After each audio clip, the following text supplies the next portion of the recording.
Elections ముందేమో power star లాగా ఊగిపోతూ ఎన్ని మాటలు మాట్లాడతాడు పవన్ కళ్యాణ్.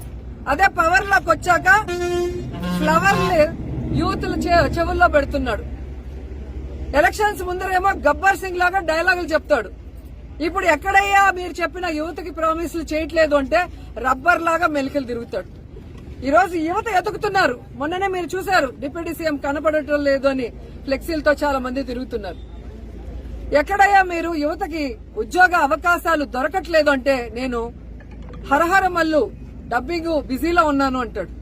మరి 10 లక్షలు ఒక నిరుద్యోగికి ఇస్తాం స్వయం ఉపాధికి, ఎక్కడయ్యా మీరు అని వాళ్ళ పార్టీ వాళ్ళని అడిగితే ఆయన ఓజీ షూటింగ్ లో బిజీగా ఉన్నాడు అంటారు.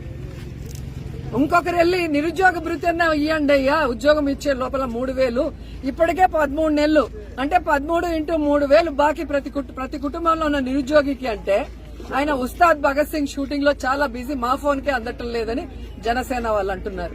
ఇంతకన్నా సిగ్గుచేటు ఏమైనా ఉందా?